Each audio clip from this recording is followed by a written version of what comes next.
After our morning session, we had a brief lunch together, and sadly, during the lunch, some of the artists had to catch a bus and create some more road stories, I guess. But some of them got to stay back, and boy, did we have some fun. As a matter of fact, we just kept the cameras rolling. Well, the day is kind of winding down, but we still keep telling stories. A few of us are hanging around for popcorn and just having a great time. And so this is just kind of impromptu. We really have no stories planned or anything, and so we're just... Yeah, I want to tell about Darrell Stewart. Everybody knows Darrell. And for years and years, we always had him at our reunion in Boaz. You was there with him, wasn't you? Yep, I was. And Darrell had pulled so many pranks on me, so I said, okay. So I went to the Holiday Inn there, which is our headquarters, and told the girl, I said, you're going to have a Darrell Stewart checking in here later that afternoon. And I said, he's real. You'll recognize him. He's tall, ugly, no hair. And I said, you need to get a towel deposit from him. She said, well, we never have got a towel deposit. And I said, well, you better. She said, well, why do we need? I said, well, he takes towels with him.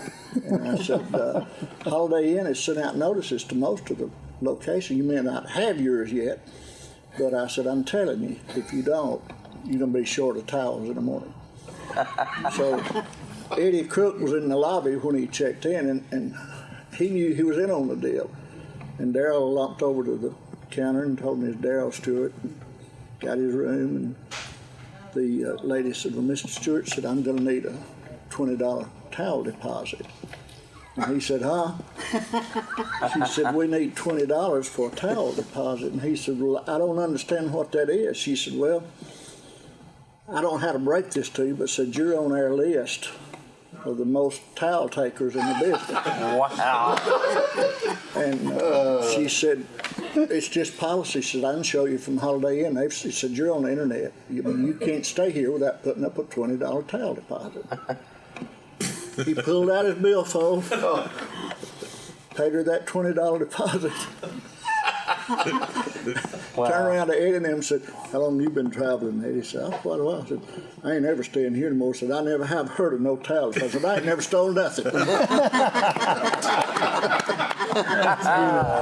That's good. Talking about pulling jokes on other singers, we were singing in the Ashland, Kentucky area, and there was a guy there that had worked in the police.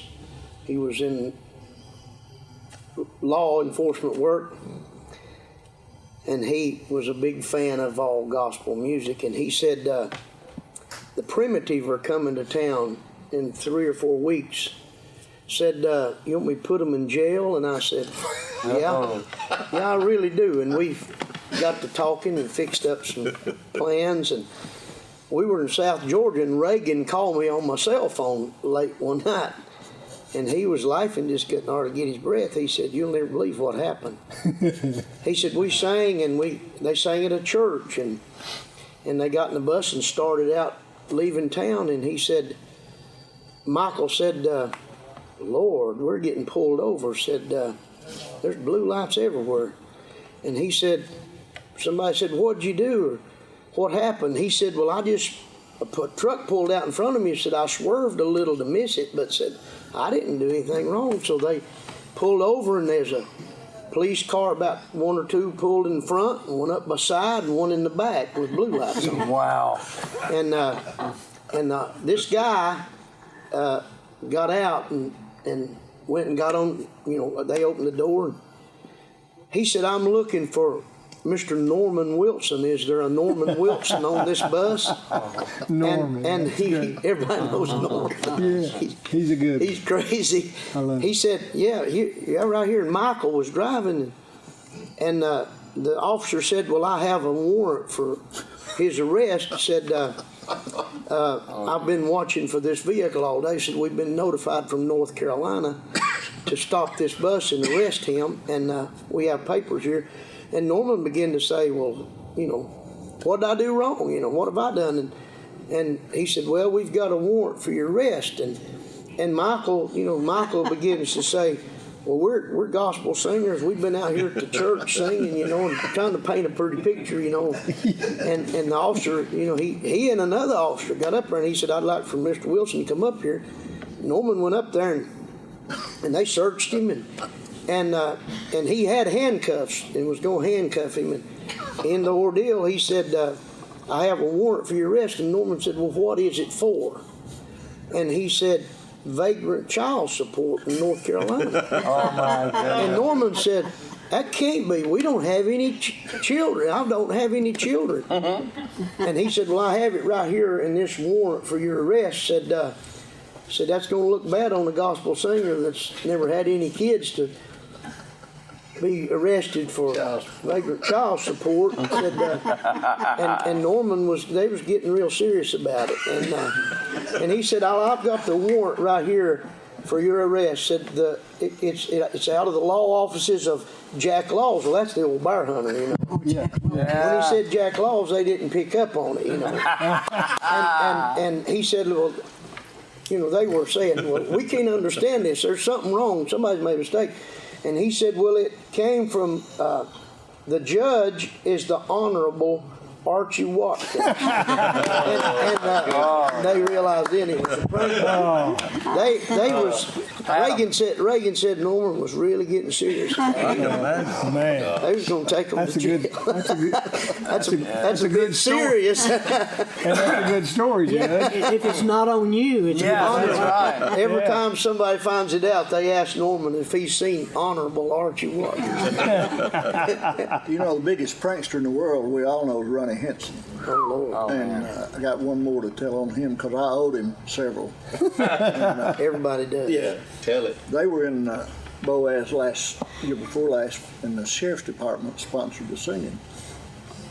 And I went out to the parking lot and I found Ronnie's van, the color, the tag number, and everything. And Ronnie had taken a seat about 3 seats down in the auditorium, and I got one of the deputies, because they was all there that night. I said, I want you to help me pull something. And I said, I want you to go down. That man sitting right down there is driving a blue Dodge van. Here's a tag number from Tennessee. And I said, I want you to tell him that you had a call from over on I-65. He filled up his tank and drove off. So he goes down there and punches Ronnie on the back, and they go out and they start talking. And Ronnie said, and I just kept letting it go. So finally Ronnie's wife come out and he started pointing to her and all of that stuff. And I walked out on the ledge there, and Ronnie said, Jim, come here a minute. And I went over there and I said, Ronnie, you fixing to go on? I said, what do you want? He said, well, they're fixing to arrest me. I said, for what? He said, well, they said that I filled up my tank over on 65 and just drove off. And I said, well, did you? He said, I don't think I did. Spoken like a songwriter. Yeah, I don't think I did. And he asked Lisa there, he said, Lisa, do we buy any gas on the way down here? She said, no.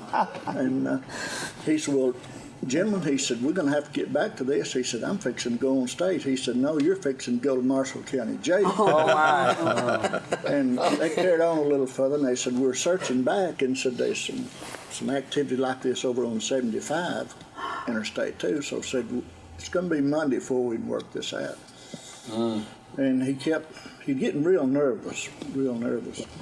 And he asked me, he said, Jim, don't you have no control here? I said, not this guy, Ronnie. I said, you shouldn't have done that. I said, if I could have sent you some advance if you was that way. That's just not the way you do it. And so I said, well, boys, I said, if I promise to come down Monday and straighten this out, will you let him go on and sing? Because I said, this is going to be embarrassing. And one of the deputies said, I don't know, said, I can't make that. This was about that time the sheriff walked up. And the deputy said, Sheriff, come over here a minute. He said, this guy is supposedly a gospel singer, supposedly. He said he filled up his car over on 65 and didn't pay, and now he's wanting to go up and sing gospel songs on the stage. He said, what do you think? He said, we ain't going to have that. He looked at Ronnie, he said, what's your name? Ronnie Hinson. He said, let me see your driver's license. He showed them to him. Went on 3 or 4 minutes. And Ronnie said, "What can I do?" And he said, "If I was you, I'd kill Jim Hefner." That's great. Good old days right there. The good old days. Well, I had Popcorn smells good. a short version of one of those. I've had a couple of run-ins when people got me. One of them flew into Louisiana and then was in a rental car. So somewhere Saturday, Sunday morning at a church, and then I was going to a church that night. Well, someone that was like a police officer in that morning service called a friend because he had asked me, "Where are you tonight?" And I told him, well, he figured it up. Oh, yeah. And he knew about the time.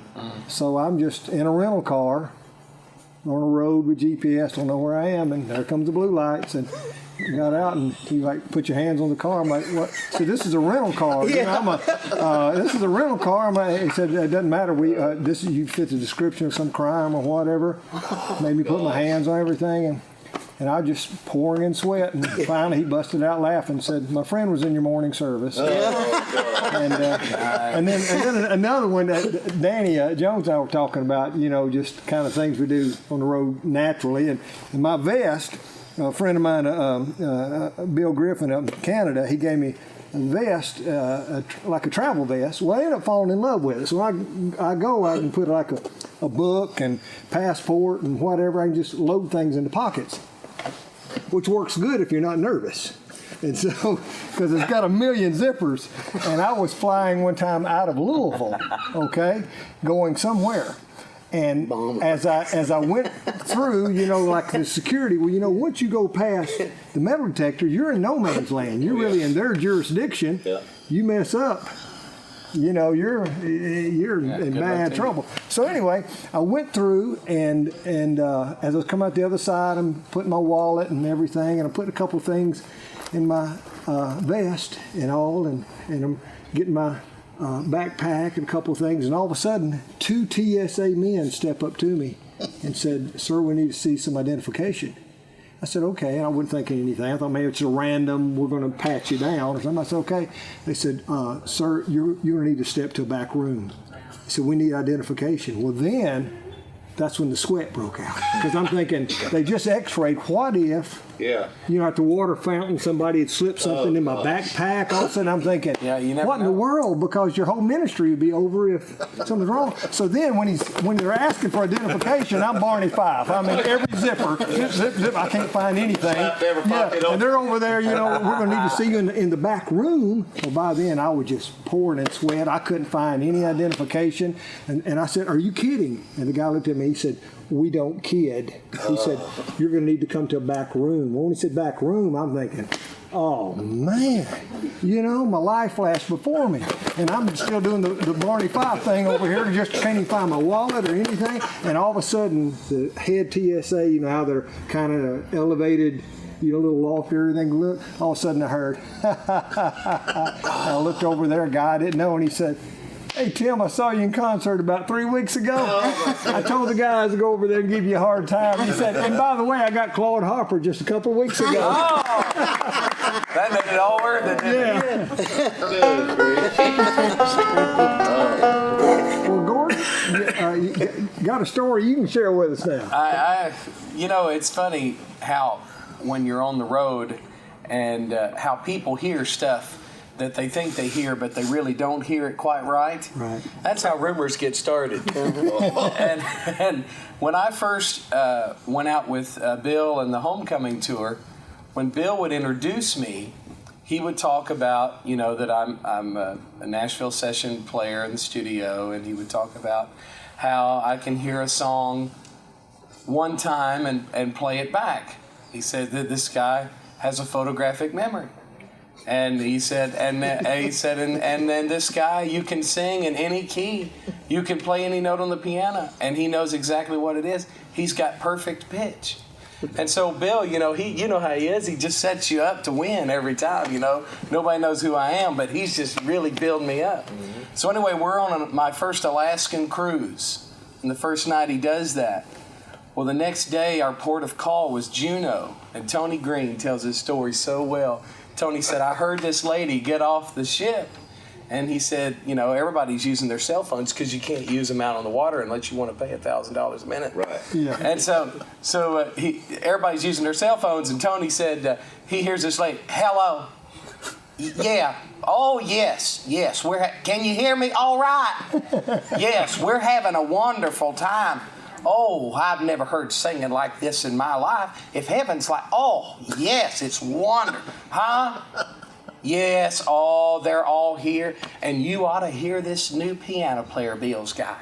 Oh, I've never seen anything like it. No, he's blind. Yeah, he's blind. And you should hear him and hear him sing. And Bill says that he's got perfect ears and a pornographic memory. Oh, no. That's how rumors get started. Well, I'm going to change gears on that story. You're talking about the cruise, doing the cruise, and of course, we've all done cruises. Oh, and some. yeah. And it made me think about all the eating you do on there. Oh, sorry. And I know you guys have all had people that out on the road that always want to give you food and cook cakes and cookies. How about the ones that want to take your picture while you've got a mouthful of mashed potatoes? Oh yeah, those are always nice. Well, we had a lady that one weekend had baked us a big, what we call back home a sheet cake, just a big. Yeah. She had decorated it up, put her name on it. So she brought it to me after we'd finished that night. And there was a big chocolate cake, and I told her, I said, oh boy, I can't wait to get on the bus. That'll be good with a big cold glass of milk tonight. Amen. So we loaded up and got on the bus. Well, that weekend, that was like our third night out. And every night somebody had brought us stuff. We had pies and cakes and cookies all over that bus, and there literally was nowhere to put this cake. I brought it on the bus and set it on the couch. Anyway, we were all talking. I said, man, we got to do something with some of this food because we just don't have room for all of it. And Roger was with us. Roger said, well, leave those pies alone. The pies are mine. Wow. And somebody said, well, I don't want you to throw them cookies out. I said, man, we've got to get rid of something. So I said, we'll have to just get rid of this cake because it kind of drew the short straw because it was the biggest thing on there. So Gary, our bus driver, I walked up, I said, Gary, we going to stop tonight? He said, yeah, I got to get fuel. He said, there's a truck stop about 40 miles up the road here. I said, all right. So we get to the truck stop. Well, I'm going to get rid of that cake so we can have room to put that stuff up. So we pulled in the bay at the truck stop, and y'all know how it is. They had them big 50-gallon drum trash cans, but then they got a lid on it, so the top of it ain't about as big around as that popcorn. Can't get nothing in it. Can't get nothing in there. Well, I had this sheet cake about that big. Oh, dear. And I took that thing out there and I had to just fold it up and mashing it down in there. And I'm standing in this bay, and in the next bay to me, the woman that gave us with a gallon of milk. And I've got her cake just mashing that thing down into that can. And I look over there and she's got her window rolled down holding that gallon of milk because I told her that we wanted milk. Sure. She didn't have any, so she had gone to the store and followed us 40 miles down the road to bring us milk. And I'm stuffing the cake in the garbage can. That's cruel. So I just I turned around, I just went and got back on the bus. I said, somebody's got to go talk to that lady because I ain't talking to her. And I sent Roger out there, and I don't know what in the world he told her.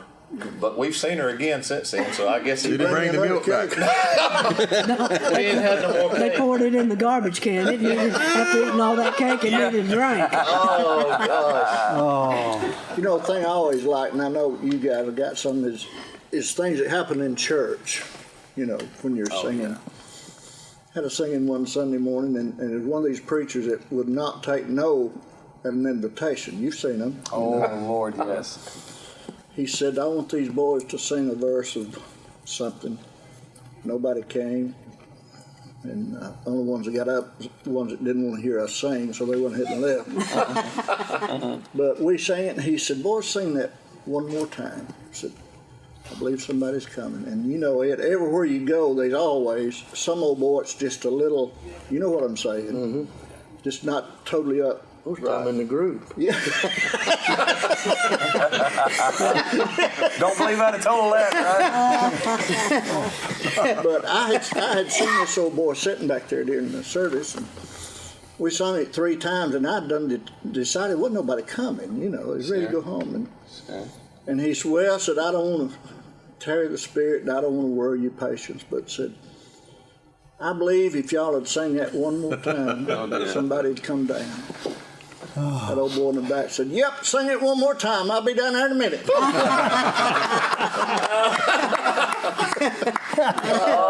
well. He was almost persuaded. Yes.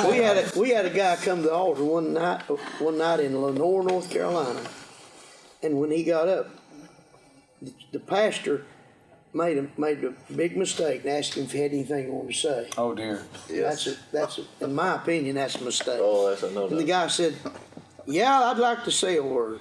And he was a grown man. He said, "I thought the Lord had called me to umpire ball games." But he said, "I found out today he wants me to campaign for Nixon, and I'm trying to get all the votes I can for him." And that's all he said, and walked straight down the aisle and out the door. It was definitely quiet in there. And the preacher said, "Brother Martin, I'm going to turn it back over to you." And Martin said, "Brother, we're finished. Go right ahead." Nobody wanted it. Nobody wanted it. It was over. Somebody say amen. No, it was over. Aaron? Well, I was in a Pentecostal church in Toledo, Ohio, years ago. I finished doing the speaking and singing that morning, and I turned it over to the pastor, and I went down. I sat on the front row at the corner, and the pastor was, closing the service, and he said, "Before we go home today, we need to pray for Sister So-and-so. She's carried this baby over 9 months, and she's tired of carrying it, and we just need to pray for her, and that this baby will be born." And so she came down over 9 months pregnant, so she just waddled down the aisle and stood right in front of me. And the pastor had the ladies of the church to gather around her. Oh yes. And then he anointed her with oil, and began praying for her. Oh, they're right here in front of me.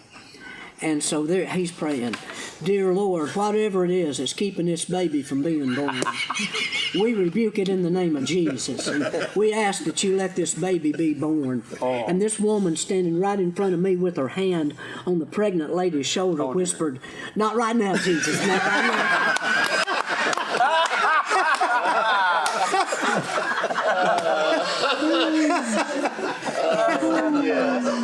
That's kind of like, hang on, let go. Hang on, let go. Lift him up, Lord. Keep him down. Dear monster. Humble him, lift him up. That's good stuff there, man. Mary Alice and I, several years ago, when she came off road, be a full-time mom, we're at one of the churches. Now, y'all seen this type where, and I thank God for every pastor, and they all have a different way of having their service, sure. But this is one of those where, like, if the service starts at 11, then we will do so and so at 11:03. Oh yeah. And, and you Don't make fun of my church. Yes, and you and Mary Alice you'll come up at 11:14. Sure. And sing until 11:27. Right. So it's very formal, Right. and we're sitting on the front. And when he stepped up there, he said, "Well, actually, we're going to have singing this morning, of course, with Tim and Mary Alice." But he said, "Actually, we have a fairly fine quartet in our church here." And he said, "John," he's called him out. Fairly fine. Well, for being formal, that seemed a little out of sort. Yeah. But still, he called them up, and when he did, there stood the 4 guys, and they're going to do Beulah Land. And the pianist whatever key they do it in. If they do it in C, she rolled a G. Bless her, Lord. She was a fifth off.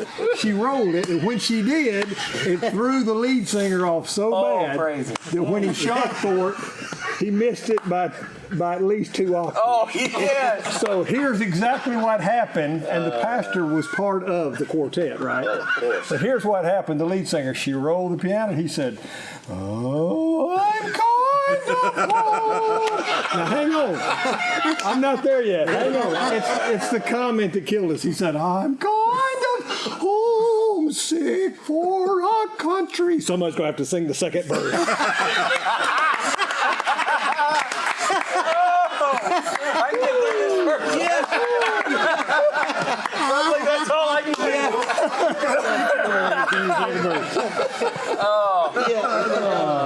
Everywhere you go, somebody will come and they'll want to get up and sing a song, and they don't want to sing. They're there to listen, and they don't have nobody to play. And this happened on a Sunday evening.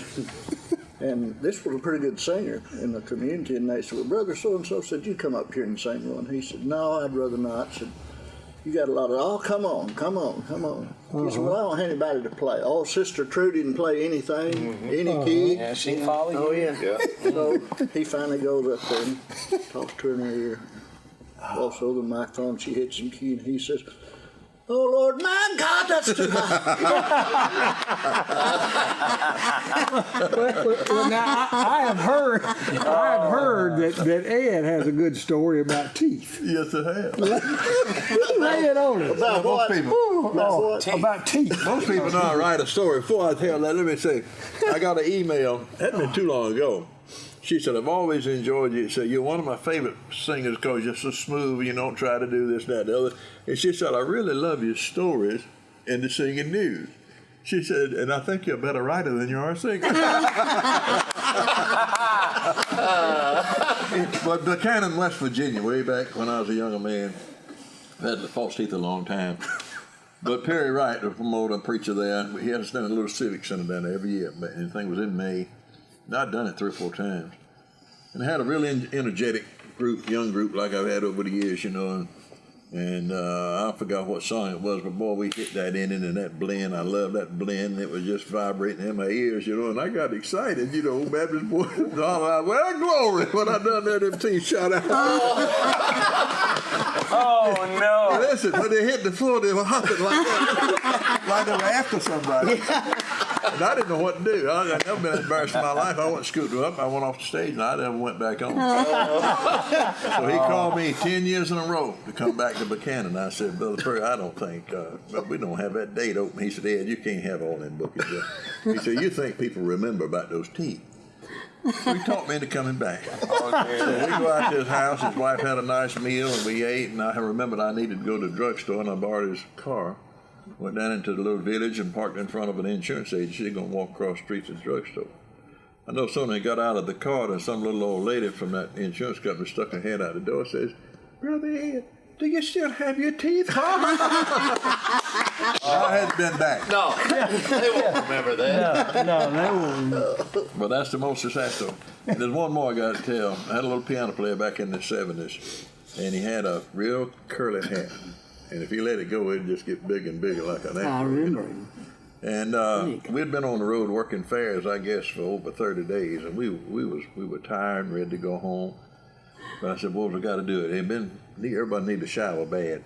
And I said, "Boys, Been there. I said, this fair here in Ohio. I said, this fair here in Ohio, they got a shower. I know I've been there. I took a shower in this in their horse barn." And he said, "Well, we got to have some soap and shampoo." So I stopped, and they loaded up on what they had, and I got to the fair, and I know just stopped the bus, and that piano player took off. He come back up and said, "Brother Ed, I can't take a shower down there." I said, "Why?" He said, "There's no shower curtain." I said, "Well, son, the horses don't care. You can do your thing." He said, "Well, I still can't do it." So I said, "Get your blanket, and I'll help you make a curtain." So he got his blanket, and I got him closed in, and he's in there, and he's squeezing that shampoo and doing that little curly hair, and he said, "Man, I ain't getting no suds." Done it 4 times. I said, "Well, let me see it." He throwed it over the curtain and looked on it says Tegrin hand cream. It took him all week to get What's that. His hand was like that when he got on the stage. Well, that's not as bad as this didn't happen on the road. This happened at home. But this, when we had our first child, Samantha, you use Desitin, for, and to help them, and the tube, the Desitin comes in, looks a whole lot like a tube full of toothpaste. So yes, I put that on my toothbrush. And, That was clean too. And no diaper rash on your lips. No rash on my gums anywhere. Oh yeah. Scott. I don't know why they all go to me. Yes, God, take it. Good gracious. Yeah, it's sort of like Archie at the story you told. Nobody wants to take it, do they? Well, I've got here again, Gordon. This is not a road story, but this is really just for you more than it is anybody else. I had a friend of mine, and we've not talked about this. You may know the guy. It's a guy named Talmadge Wells. He's a keyboard player, blind guy from back home in Louisiana. Why does everybody think I know every blind piano player? You didn't know Ronnie Bell sat There's a bunch of them.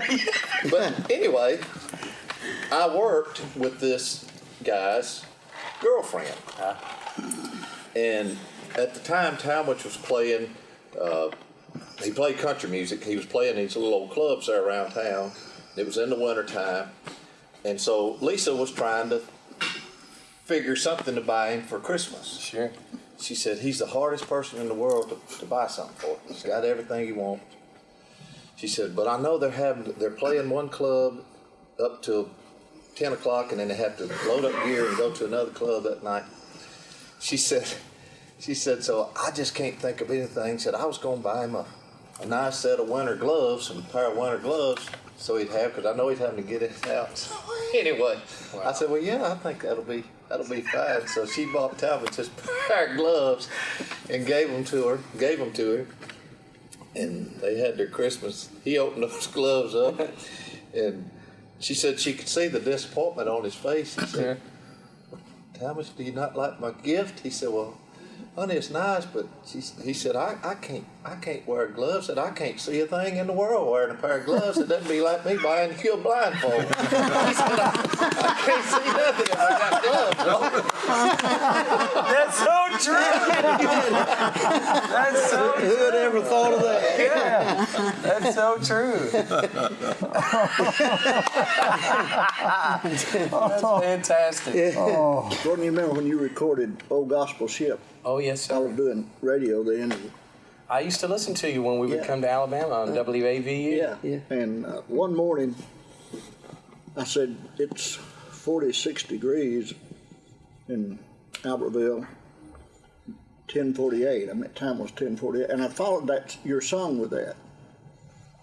Well, the next day, this lady called and said, would you play 10:48 for me? I said, ma'am? She said, you played it yesterday. And she said, I said, well, can you tell me a little more about it? She said, well, it's got Jesus in it. Oh, yeah. Yes. Amen. And she said, the title is 10:58. Wow.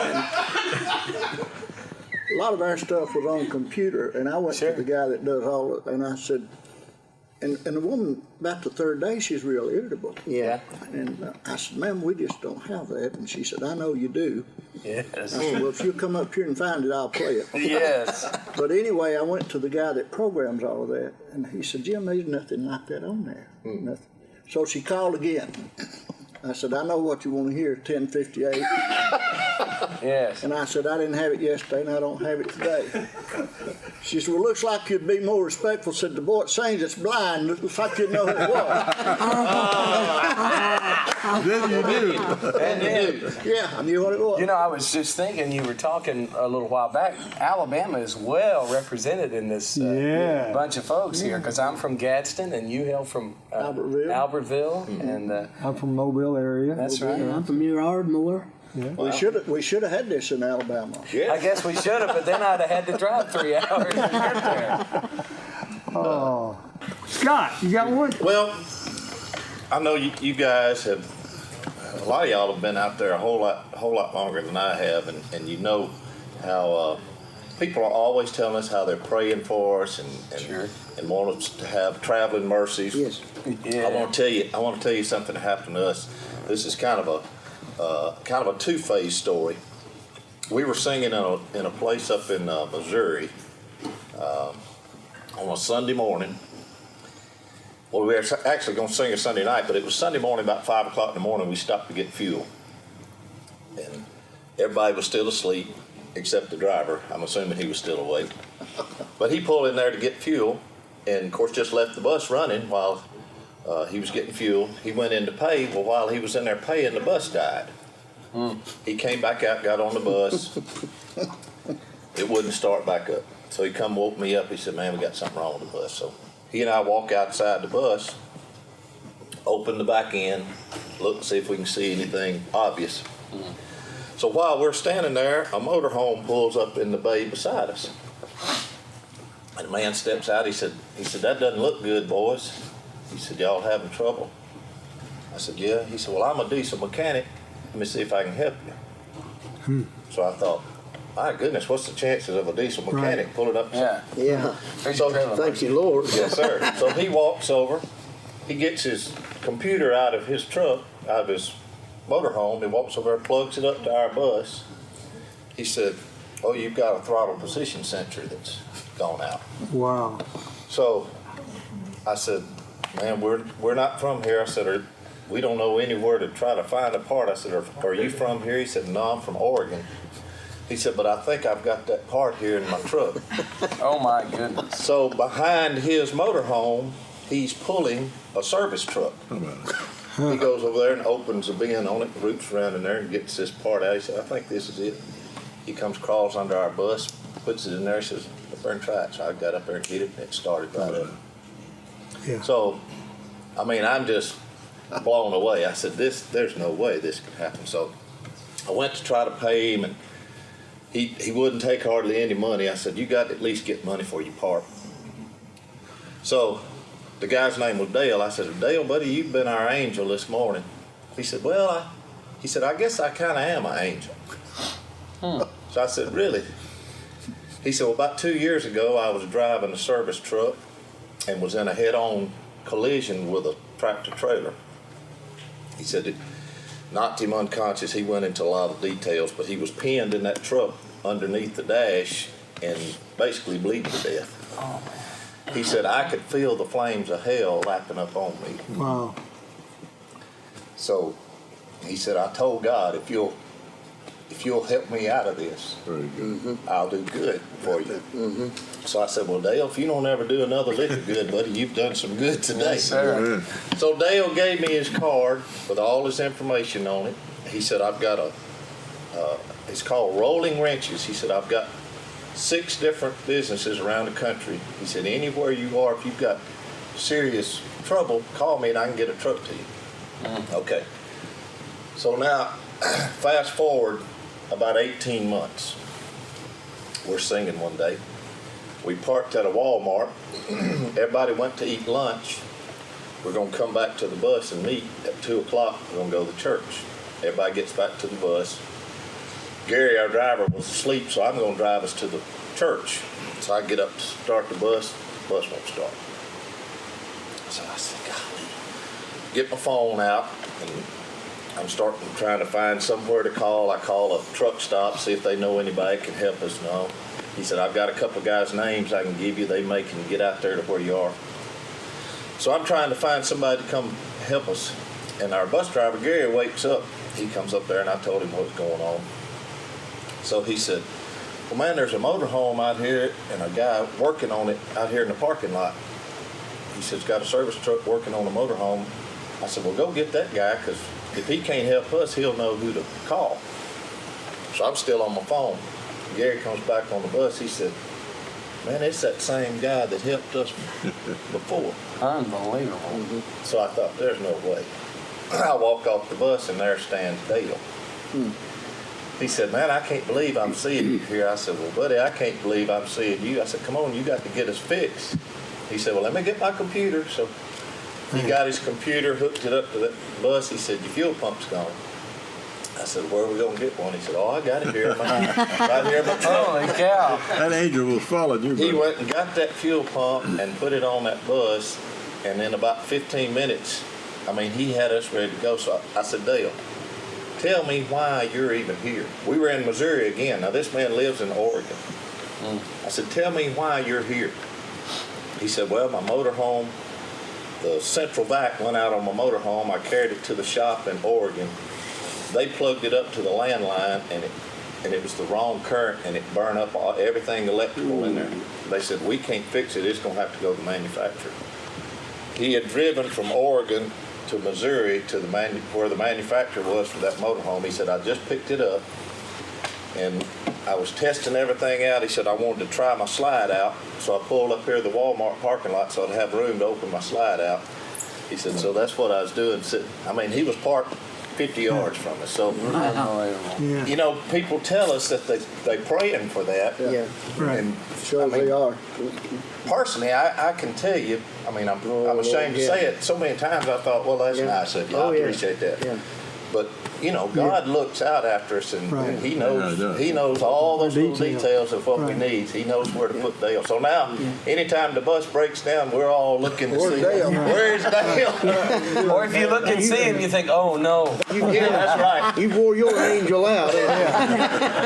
I think if I was you, I'd call Dale and get his itinerary Yeah. and just book churches close to Well, where that's you're my going. wife says he doesn't. She said, you know, he doesn't have a business. That's just an angel that's taking Yeah. care of y'all. So, You know, as much as we travel and fly, ride, whatever it is, it's amazing that we do as well as we do, getting where we need to be on time. yeah. And, you know, you leave with a little time to spare, but how many of us have missed very many dates because of trouble? Not many. And honestly, I feel like it's certainly the guy that drives my bus. But those guys, man, they are at a premium because you're sleeping and you're doing. But man, what a wonderful thing to know that you can trust those guys to get you from point A to point B and all points beyond. Boy, they're the most important people out on that tour. That's a lonely. That's They're a the lonely most job. important people in my group. Yes, sir. The guy that drives. It's me. Well, I do all my driving. yeah. Well, I don't drive.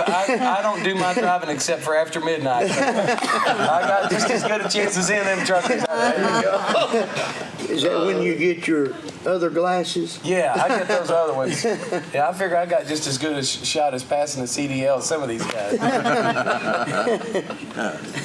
All right. Oh, that's great. Well, Scott, that was a really good story. Yes, You know, it is. it's Yeah. neat, and you know, even his what seemed like something happening bad to him, Oh, yeah. he was still able to bless. A lot of times, it's so easy when we're going through something that's tough to go, well, let me get through this, and then you know, you try to then do your Christian duty. Right. A lot of times, God just slows us down and really gives us great opportunities we look for that we still Yes, can sir. help others in our time when we, Yes, sir. you know. So We need to always be looking. Yes, really sir. neat. He was. He puts a lot of opportunities in front of us that there again, I can speak for myself. We just don't take advantage of. So we need to always keep our eyes open. Yes, sir. Looking for that. Well, if somebody's got one more they want to do before we close down here, I know it's been a fun day, and Wonderful. it's neat all the stuff that happens on the road. But what is really neat, well, I told somebody what is really neat, and I know everyone of y'all agree with me. What's really neat is the bottom line. You go there, you have the funny stories, and somebody making you think you're being arrested, and you know what I mean, and whatever. Somebody putting hot sauce in your coffee. But the bottom line is, when you get to the service, if the Lord shows up and lives are changed, and when you see someone saved, then that's the bottom line. Let me tell one more. I'm an old guy. I'm the oldest one here. And back in my early days, of course, every group thinks they're the best there is, We thought we were hot because our boots matched and all that. And I had sang for this pastor before in a large church in Snow Hill, North Carolina. And he called one day, wanted us to come down closer to the coast. He had a new work down there. So we get down there, it was on a Sunday morning, and we had a Sunday night I had to run to after that. And we got to that address, and I looked at that church, and I said, that church ain't going to hold 50 people. I don't believe this is going to work. The devil right in me, So I pulled right on by. And I got up the road about 10 miles, I got to crying. This ain't right. Yeah. Thought a minute, I turned around. Boy, said, I thought we were leaving. I said, we will after we sing. And we got back and sang. We had 2 people give their life to Christ. One of the biggest offerings I'd had in 3 weeks. Yeah. That's the Lord. Yeah. Gotta be. I ain't never forgot it. Yeah. That's the way the Lord I don't works. turn none of them down. Yeah. Yeah. None of them. Yeah. That's good. Never turn one down. Yeah. If you can do it. Yeah. Guys, it's been And I good. wish more groups could run into things like It's that. all about Him, man. That's it. And it's really cool for someone like me to be sitting here with so many of the people. Archie, you, I listen to you so much, and Jim and Ed, you guys have so shaped the industry, and you've been such great examples to those of us who are coming on, the younger guys. You've been such a good example of what being Christ-like in the business is all about. And so I really appreciate that, because what we do is a business. You have to get, as I said before, from point A to point B. But at the end of the day, it's all about, like you said, Archie, it's all about him. And it's all about hoping that folks' lives are changed and doing the very best you can to present it in a manner that God would be proud. That's Yes, exactly sir. right. And so I appreciate you guys being such a great example for us younger guys of how to carry ourselves and what it's all about. It's really cool to be here with y'all today. It's good to meet you too, brother. Well, we appreciate Singing News and all they've done, and I guess we just need to head back out this weekend and hope that none of us get arrested. Yeah. I'll pray for you, brother. All right. All right. Oh, they tell me of a home far beyond the sky. Oh, they tell me of an unclouded day. They tell me of a home where no storm clouds rise. Oh, they tell me of an unclouded day. Come on, boys. Oh, the land of cloudless day. Oh, the land of an unclouded sky. Oh, they tell me of a home where no storm clouds rise. Oh, they tell me of an unclouded day. Oh, the land of cloudless day. Oh, the land of an unclouded sky. Oh, they tell me of a home where no storm clouds rise. Oh, they tell me of an unclouded day. Oh, they tell me of an unclouded day. Woo, yeah, that's great, fantastic. Great way to end our program there. Wish that we had time for you to go back and sing the right lyric, but the clock on the wall is not our friend, folks. And been brought to you tonight by Martha White, Hot Rise. Goodness gracious, it's good. And I hope you'll cook with it in the morning and invite us over. And by the Cracker Barrel Old Country Store, anywhere within the sound of my voice, there's a Cracker Barrel ready to serve you. And been a great show with Archie and a whole bunch of them. There's just a bunch of people. And they've had a great time, and I hope some of you think what we done was good. The rest of you, you don't have to listen to us again ever. All right, do that last number a little bit one more time, and I'll sing with you. Oh, they tell me of at night. Cloudy day. Woo, yeah. All right, thank you both. Fantastic. The old wagon man. I don't know. That's fun, boys. Don't clock on the wall is Not a friend. Amen. That's what like me. I'll buy the tape. Just that right there. Got all them singers more than anything.